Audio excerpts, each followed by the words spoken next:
जय हिंद, नमस्कार दोस्तों। G20 क्या है? दुनिया के सबसे ताकतवर देश हर साल एक साथ क्यों बैठते हैं? सोचिए, अगर पूरे गांव के सबसे बड़े किसान, सबसे बड़े व्यापारी और सबसे बड़े अधिकारी एक कमरे में बैठ जाए तो क्या होगा? वे गांव की सबसे बड़ी समस्याओं पर बात करेंगे। ठीक इसी तरह दुनिया के सबसे बड़े देश हर साल एक जगह मिलते हैं। इसे कहते हैं G20 समिट के नाम से जाना जाता है। तो चलिए समझते हैं कि G20 समिट क्या है। तो चलिए देखते हैं, सबसे पहले हेडिंग हमें क्या देखने के लिए मिलता है उसको समझते हैं और देखते हैं। आज हम समझेंगे G20 समिट के बारे में। देखिए हेडिंग हमें क्या देखने के लिए मिलता है, G20 क्या है। आज हम समझेंगे G20 क्या है। दुनिया के सबसे ताकतवर देश हर साल एक साथ क्यों बैठते हैं, इसको हम समझेंगे। मतलब G20 को हम बिल्कुल आसान भाषा में समझेंगे। देखिए G20 का मतलब होता है, जो G20 हो गया इसका मतलब होता है ग्रुप ऑफ 20 के नाम से जाना जाता है। ग्रुप ऑफ 20 के नाम से जाना जाता है, मतलब 20 देशों का एक समूह के नाम से जाना जाता है। G20 का मतलब क्या होता है?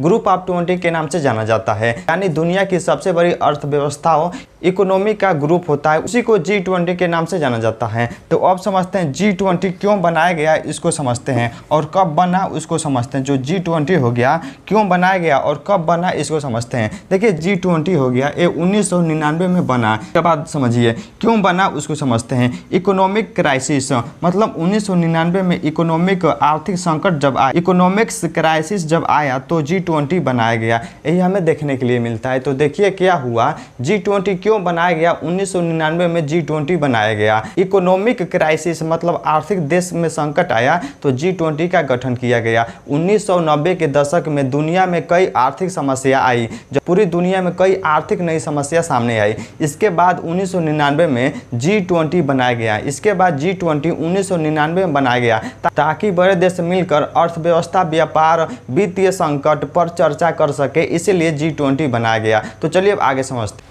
तो अब समझते हैं G20 में कौन कौन से देश हमें देखने के लिए मिलता है उसको समझते हैं। देखिए G20 में कौन कौन देश हमें देखने के लिए मिलता है उसको समझते हैं। जो G20 हो गया इसमें बड़े देश हमें देखने के लिए मिलते हैं। जितने भी बड़े बड़े देश हो गए इसमें G20 में हमें देखने के लिए मिलते हैं। G20 में दुनिया की बड़ी अर्थव्यवस्था शामिल है, जैसे India, United states, China, Japan, Germany और ब्राज़ील जैसे देश हमें देखने के लिए मिलते हैं G20 में। अन्य सदस्य देश भी हमें देखने के लिए मिलते हैं। ये अलावा यूरोपियन यूनियन और हाल के वर्षों में अफ्रीका यूनियन भी G20 का हिस्सा है। तो अब समझते हैं G20 करता क्या है उसको समझते हैं। जो G20 हो गया इसका काम क्या है या करता क्या है उसको समझते हैं और देखते हैं। देखिए G20 हो गया, यह काम करता है इकोनॉमिक सुधार करता है, देश की अर्थव्यवस्था देखता है, मतलब जॉब्स देता है, नौकरियों लोगों की देता है, ट्रेड व्यापार भी करता है और क्लाइमेट पर भी विचार करता है, बात अपनी रखता है। यह हमें देखने के लिए मिलता है। मतलब G20 करता क्या है उसको समझ लेते हैं। इकोनॉमिक्स, ट्रेड, जॉब्स और क्लाइमेट। G20 युद्ध लड़ने के लिए नहीं बनाया गया। जो G20 हो गया यह युद्ध लड़ने के लिए नहीं बनाया गया है। इसका काम है आर्थिक विकास करना, व्यापार बढ़ाना, रोजगार, महंगाई, क्लाइमेट चेंज, ऊर्जा जैसे बड़े मुद्दों पर चर्चा करने के लिए G20 बनाया गया।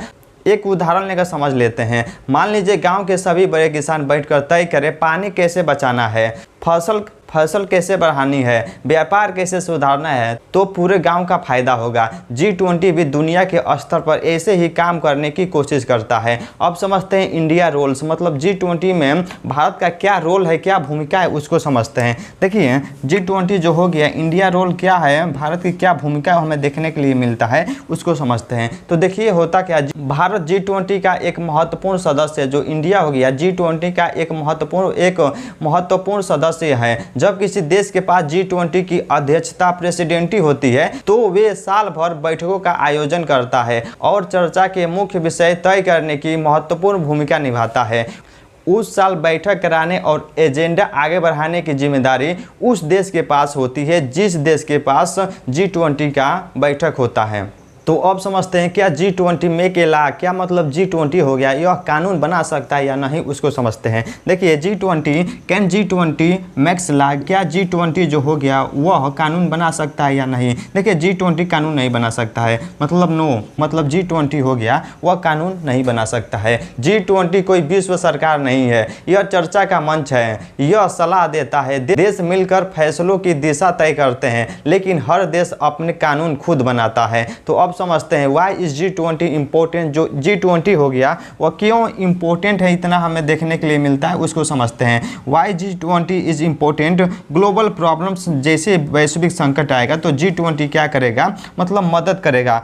अगर दुनिया में आर्थिक संकट, महामारी, खाद्य संकट, ऊर्जा संकट जैसे समस्याएं आती है तो बड़े देशों के साथ बैठकर बात करना बहुत ज़रूरी हो जाता है।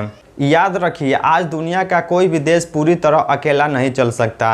एक देश की समस्या दूसरे देश तक पहुंच सकती है, इसलिए बातचीत, सहयोग और साझेदारी आज की दुनिया की सबसे बड़ी ताकत है और G20 उसी सहयोग का एक बड़ा मंच है। अगर आप लोगों को G20 समझ में आया तो कमेंट कर जरूर बताएं। जय हिंद, नमस्कार।